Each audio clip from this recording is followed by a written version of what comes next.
Election इस वक्त district development council के इलेक्शन हो रहे हैं और ये जो इलेक्शन है इनके बारे में मुकर्रीन हजरात ने आपने अपने ख्यालात का इजहार किया है, लेकिन मैं मुख्तसर तौर पे ज्यादा कुछ ना कहते हुए दूसरी बातें आपसे करूंगा। पहली बात ये कि यहाँ पिछले जब ये सरकार जम्मू कश्मीर की इलेक्शन के बाद बनी और उसके बाद फौरन इस सरकार को बर्तरफ कर दिया, एक इलेक्टेड सरकार को बर्तरफ कर दिया जिसको 3 साल होने को है। यहाँ असेंबली के इलेक्शन नहीं करवाए, पार्लियामेंट के इलेक्शन हुए, यहाँ पंचायतों के इलेक्शन हुए, बीडीसी के इलेक्शन हुए और अब डीडीसी के इलेक्शन होने जा रहे हैं, लेकिन सरकार जो है वो असेंबली के इलेक्शन नहीं करवा रही। मेरे समझ में ये आ रहा है और मैं ये समझता हूं कि आप भी बखूबी जानते होंगे कि सरकार की क्या पॉलिसी है, सरकार इलेक्शन क्यों नहीं करवा रही है। और दूसरी तरफ से सरकार का ये कहना कि अभी असेंबली इलेक्शन करवाने के लिए हालात जो है वो साजगार नहीं। मैं ये सवाल पूछता हूँ सरकार को, जो नाज़िम है, जो हाकिम है, इस मुल्क को चला रहे हैं, क्या आपको पंचायत इलेक्शन करवाने के लिए आपके पास हालात साजगार है? बीडीसी के इलेक्शन करवाने के लिए आपके हालात साजगार है? और ये जो डीडीसी के इलेक्शन हो रहे हैं इनके लिए हालात साजगार है, लेकिन आप असेंबली के इलेक्शन नहीं करवा रहे, क्या वजह? इसमें यही वजह है मेरे दोस्तों, मेरे बुजुर्गों, कि जो दिल्ली में सरकार बैठी हुई है, जो इस वक्त मुल्क को बहुत मुश्किल डगर पे ले गई, वो जानती है कि यहाँ अगर अभी हम असेंबली के इलेक्शन करवाएंगे तो बीजेपी की सरकार, आरएसएस की सरकार नहीं बन पाएगी। वो ये चाहते हैं कि डीडीसी के इलेक्शन करवा के, क्योंकि जो काम इस सरकार ने 5 अगस्त के बाद किए और जो आरएसएस का एजेंडा, मैंने गुजारिश की कि इस मुल्क को किस डगर पे इन लोगों ने क्या खड़ा किया है। एक मुश्किल दौर से हम गुजर रहे हैं, हमारे लिए एक बहुत कठिन मरहला आ गया। आरएसएस का जो नारा हिंदू हिंदू हिंदुस्तान, आरएसएस का नारा हिंदू राष्ट्रीय, आरएसएस का नारा कि मुसलमानों के हैं 2 सलाम या कब्रिस्तान या पाकिस्तान, उस नतीजे पे पहुंच गए हम। आरएसएस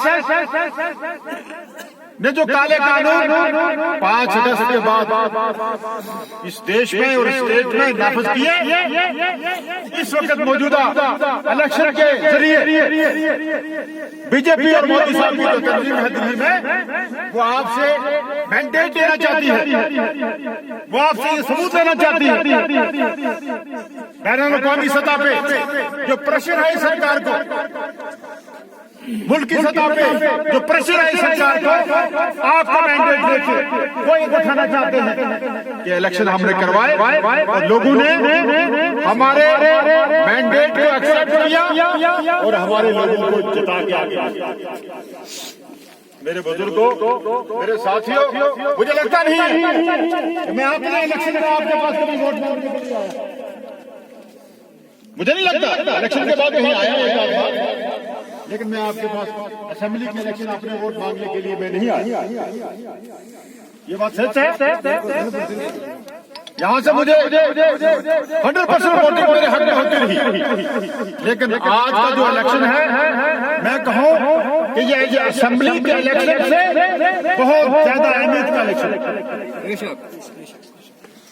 वो इसलिए है कि जो नारा घर वापसी का नारा, जिसको हमारे आम आदमी समझते नहीं है कि घर वापसी का नारा क्या, जिसकी आड़ में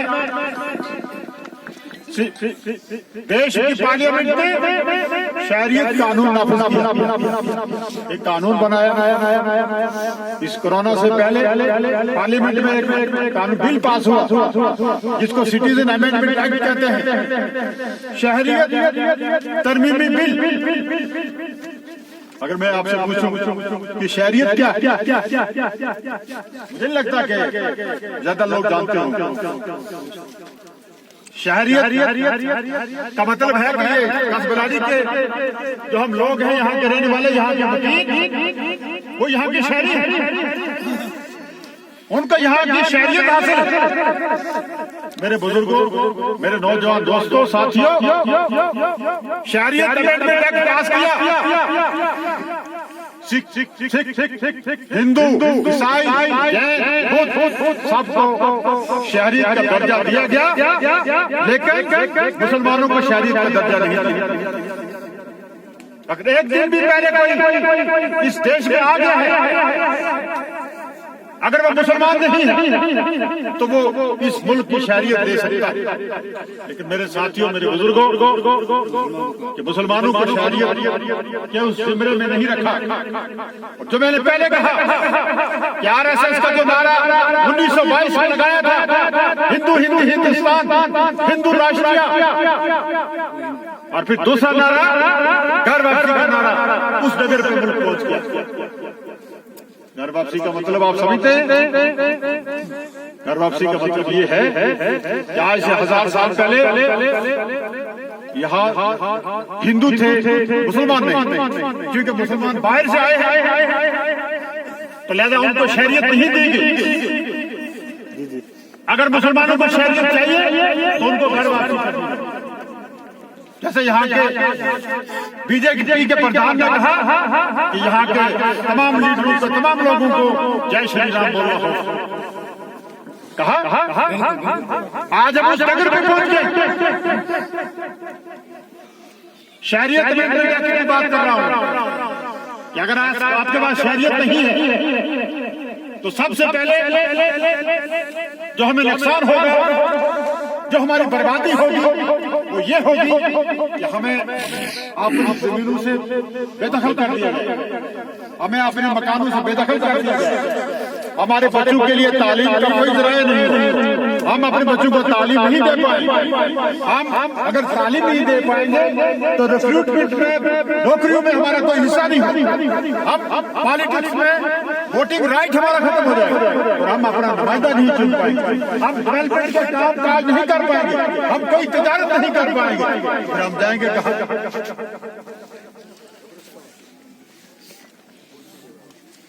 फिर जो नारा उन्होंने दिया है घर वापसी का और कब्रिस्तान का, हमारे लिए नहीं। मेरे साथियों, उसके बाद जो स्टेट की हालत की दुनिया की कोई तारीख ऐसी नहीं है जो एक फुल फ्लैश स्टेट को तोड़ के यूटी बनाए।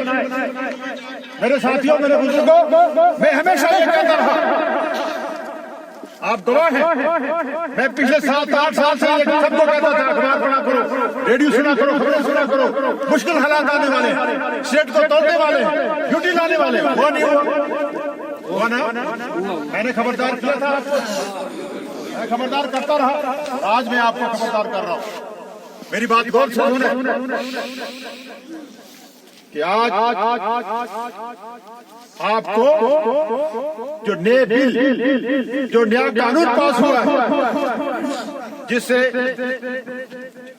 आप अपने मकान के मालिक नहीं हैं, आप अपनी जमीन के मालिक नहीं हैं, आप जमीन बेच नहीं सकते हैं, खरीद नहीं सकते हैं। दूसरी बात, जितने भी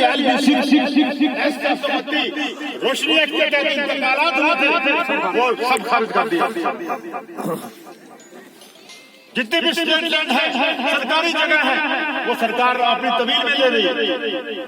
सर्वे हो रहे हैं, सर्वे हो रहे हैं। 370 को तोड़ के, 35 को तोड़ के बाहर के लोगों को यहाँ बसाने की साजिश की जा रही है। रिक्रूटमेंट में, भर्ती में बाहर के लोगों को यहाँ नुमाइंदगी दी जा रही है।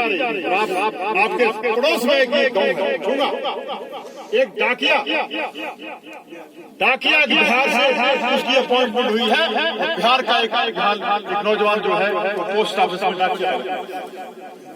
मेरे साथियों, मेरे बुजुर्गों, आज के बाद कोई नहीं लगेगा, कोई पुलिस में भर्ती नहीं होगा, कोई आर्मी में भर्ती नहीं होगा, कोई टिकट नहीं लगेगा, सब बाहर के लोग लगेंगे। और मुझे खतरा, मुझे अप्रीहेंशन ये है कि 30,000 बिहारी हमें मजदूर पेशा है। आने वाले असेंबली इलेक्शन में शायद हम लोग आपस में लड़ते रहे, बिहारी यहाँ का नहीं। बिल्कुल बिल्कुल, ये सब काम मोदी साहब ने किया। उन्होंने बैनुल-अक़वामी प्रेशर को टैकल करने के लिए ये बताया, ये डाइल्यूट करने के लिए ये जो इलेक्शन है ये रुकाया। खुदा न करे अगर उनके कैंडिडेट यहाँ से कामयाब हो जाते हैं तो मोदी साहब दुनिया को बताएगा कि ये जो नेशनल कॉन्फ्रेंस, जो PDP, जो सेकुलर जमातें ये नारा लगा रही थी, उन्होंने स्टेट की तबाही की, इसलिए मैंने स्टेट को तोड़ा था। 370 को मैंने तोड़ा था, 35 को मैंने इसलिए तोड़ा था।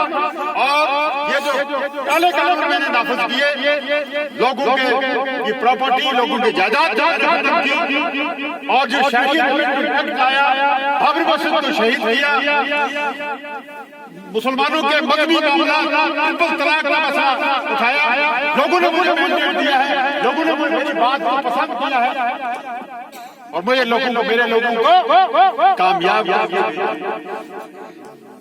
इसलिए मैं आपसे गुजारिश करूंगा कि आप नेशनल कांग्रेस के कैंडिडेट आजम साहब को कामयाब करें, इनके हक में वोट दें, इनकी कामयाबी पार्टी की कामयाबी होगी। और मैं ये कहूंगा कि जो आपकी ये आवाज है, आपकी जो राय है, ये इंशाअल्लाह ताला हमारा जो झगड़ा है, हमारी जो मांग है, हमारी जो जदोजहद है, दर्जा वापस लाए, उसमें अकेला लड़के कोई नहीं ला सके। अगर हमें स्टेट अपनी वापस चाहिए, अगर हमें अपनी जमीनें वापस चाहिए, अगर हमें अपना स्टेटस वापस चाहिए, तो हमने नेशनल कॉन्फ्रेंस के कैंडिडेट्स को यहाँ से जिता के भेजना है, ताकि 20 के 20 डिस्ट्रिक्ट जो है उसमें हमारे डिस्ट्रिक्ट चेयरमैन बने, जिससे मोदी साहब अपना पक्का लगवाना चाहते हैं। और हम ऐसा करके दिखाएं, कोई जैसे कि मैडम बसारी थी ना, कराला बड़ी तंग करा मोदी साहब तंग करा, कराला बड़ी तंग करा थी, कराला बड़ी मीठी करा, लेकिन नहीं बस्ती नहीं तेरा कर, तो सिर्फ अगर अपने मांगो कालो करके बाल मांगे ले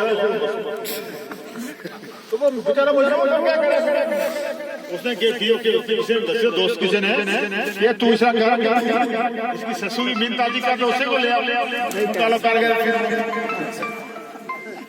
वो गयो जनाब, उसने जाके मीनताजी की दिशा भी कर गया, वो ले आया जाने के लिए देख रहे ना दे चाले सिर मुर्गे आरिफ खान साहब की तरह कोई तो देख मरना दी फेरी बात थोड़ी है।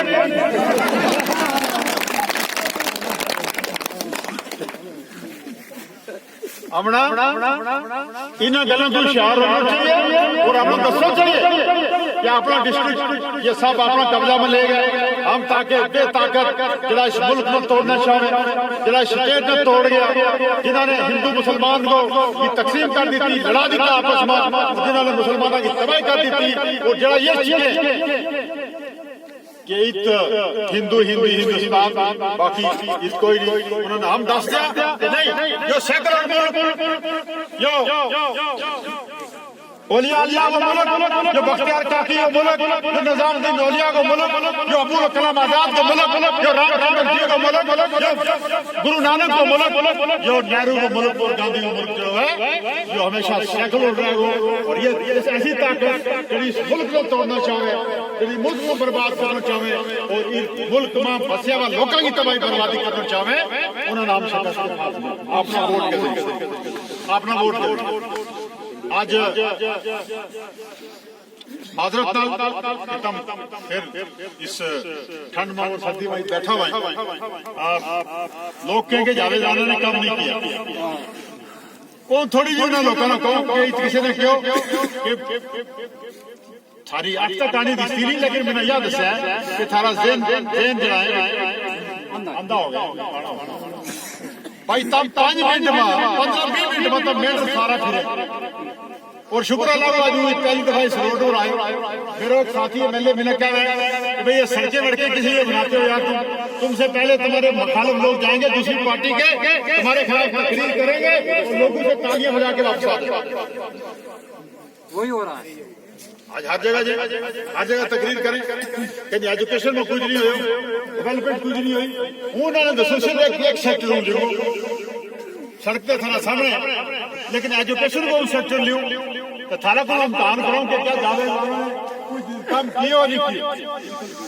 और तब मेरा जवाब देगा, अगर मैं किए हुआ खता के सामने तो तब जवाब देगा। अगर वो फिर मेरा कैंडिडेट ना फारूक अब्दुल्ला साहब का कैंडिडेट ना पार्टी का कैंडिडेट ना जितावेगा इंशाअल्लाह। अल्लाह ताला ने कहा एहसान को बदलो एहसान। अगर जिस तरीके पहला तो हमने बीडीसी के इलेक्शन में जिन्होंने लोगों ने ब्लॉक बनाया, जिन्होंने लोगों ने तहसील बनाई, उन्होंने पूछे पढ़े लिखे लोगों ने सामने पीछे कर दी तो और कुकी की सवारी शुरू कर ली।